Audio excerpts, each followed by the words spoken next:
Fala aí pessoal, estamos aqui para mais uma videoaula. Hoje nós vamos falar sobre o absolutismo. Como que a gente pode defini-lo? O absolutismo ocorre quando o rei concentra todos os poderes do Estado em suas mãos. O rei define quando começa e quando termina a guerra, o rei define todas as regras da economia. O rei é responsável por exercer a justiça, por governar, ele faz e ele modifica as leis na hora que ele bem entender.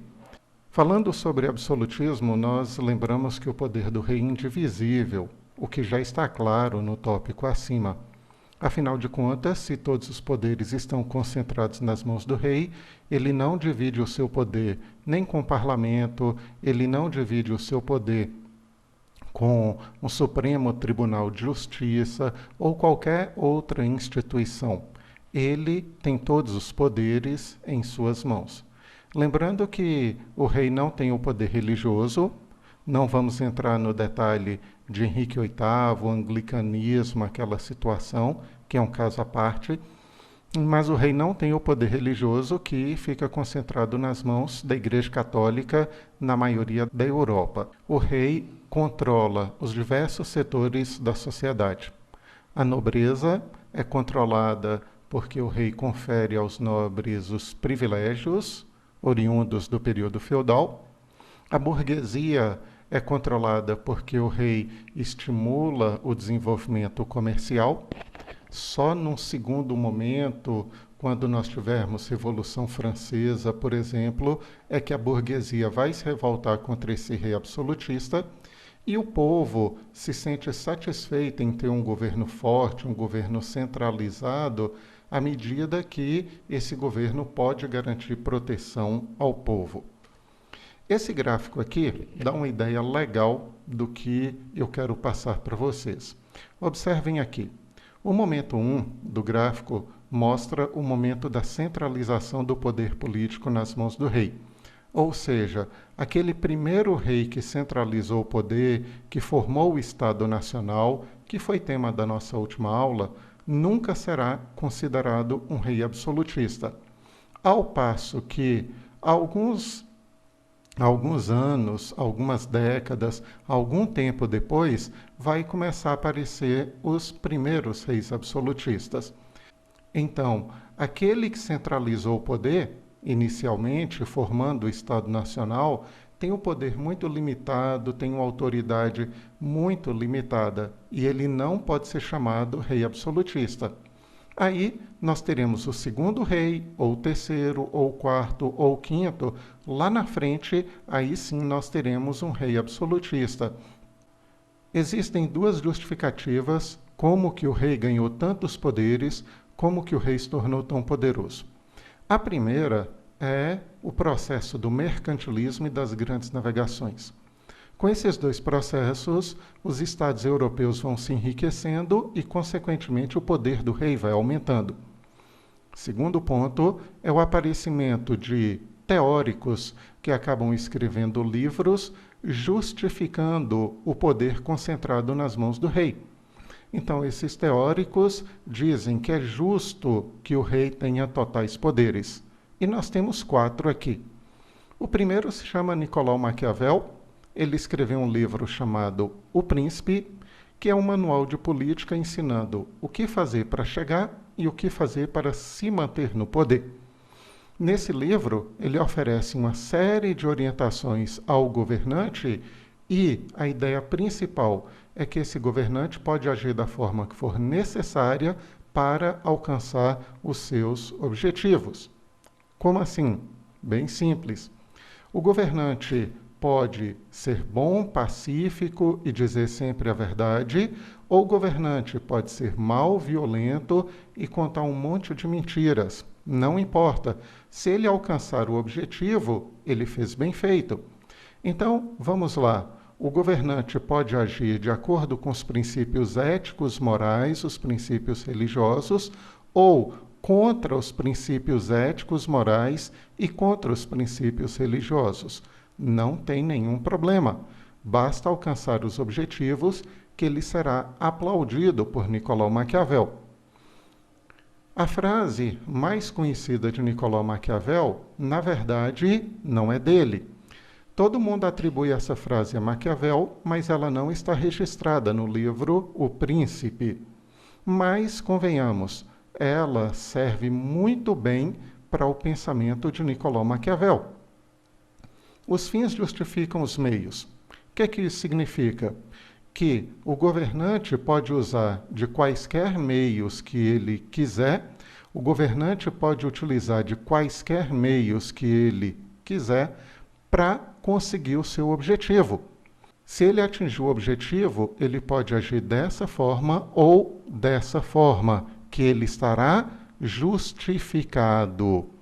Dessa forma, Maquiavel defende que todos os poderes devem estar concentrados nas mãos do governante. Um outro pensador, muito cobrado nos vestibulares, junto com Nicolau Maquiavel, é Thomas Hobbes. Hobbes escreve um livro chamado O Leviatã, que se refere ao monstro marinho, lá da mitologia fenícia. A frase mais famosa desse livro é dizer que o homem é o lobo do próprio homem. O que significa? Que os homens estão matando os homens, que a raça humana está destruindo a raça humana. É nesse livro que Hobbes acaba desenvolvendo a chamada teoria do contrato social, que a gente explica logo a seguir. Vejam só uma parte da capa do livro de Thomas Hobbes. Nós temos aqui um rei, de um lado ele tem uma espada, do outro lado ele tem um cetro, dando ideia de poder, dando ideia de força, e a parte principal, não sei se dá para vocês perceberem, mas o corpo do rei é formado por um monte de pessoas. Depois dê uma olhada aí no seu celular, uma imagem com alta resolução, que vai dar para ver que isso aqui são várias pessoas que constituem o corpo do rei. Então esse aqui é o Estado. O Estado é formado por pessoas e existe um cabeça, que é o rei. Existe uma pessoa que tem o poder centralizado em suas mãos, que comanda esse grupo de pessoas. Essa é a ideia principal do livro de Thomas Hobbes. Hobbes explica que, no passado, os homens viviam no estado de natureza. E quais são as características desse estado? Primeiro, não tem governo. Não existe governo, não existe lei, não existe polícia, não existe exército. O que significa dizer que os homens eram completamente livres, absolutamente livres. E a pergunta, os homens sabiam conviver com essa liberdade toda? Não sabiam. Havia um caos na sociedade, existia uma verdadeira desordem na sociedade. É aqui que ele afirma que o homem é o lobo do próprio homem. Hobbes, nesse livro, conta uma história que dois homens que brigavam constantemente estavam brigando mais uma vez. E nessa outra briga, os homens simplesmente decidiram fazer um acordo. Um se volta para o outro e diz o seguinte: eu já estou cansado dessa vida de guerra e eu vou tirar o meu direito de me governar e vou repassar para aquela outra pessoa. A partir de hoje, aquela pessoa terá poderes sobre mim para me governar. Mas você vai fazer a mesma coisa. E a partir de hoje, aquela pessoa terá poderes sobre nós dois, e quando nós brigarmos de novo, ela vai poder dizer quem está certo, quem está errado, e vai poder punir aquele que estiver errado. Concorda? O outro responde o seguinte: eu concordo, mas eu só faço isso se toda a sociedade fizer junto comigo. Segundo Hobbes, nesse momento, os homens acabaram saindo do estado de natureza e migrando para o estado civil. Qual que é a característica do estado civil? É a existência de um governo. Tem um governante, tem uma autoridade, passa a ter lei, passa a ter polícia a partir de agora. E qual a função desse governante? Acabar com o caos e trazer a ordem, a paz, o desenvolvimento para essa sociedade. O governante conseguiu? Segundo Thomas Hobbes, sim. Segundo Hobbes, o governante acabou com o caos e estabeleceu a ordem e a paz. Com um detalhe, Hobbes afirma que esse governante é o Leviatã, ou seja, é um monstro. Mas como? Se ele acabou com o caos e trouxe a ordem, ele é uma pessoa boa. Na verdade, Hobbes diz que não, que ele é um monstro, porque mesmo tendo acabado com o caos, ele limitou sensivelmente algo importantíssimo dos homens, do ser humano, que é a liberdade. Agora os homens têm bem menos liberdade, levando-se em consideração que nesse momento o governante limita a liberdade dos homens, cria leis, restringe a liberdade dos homens. Então, para Thomas Hobbes, o governo é um mal necessário. É um mal porque limita a liberdade dos homens. É necessário para acabar com o caos e para trazer a ordem. Partindo desse princípio, Thomas Hobbes afirma que o governante tem poderes ilimitados.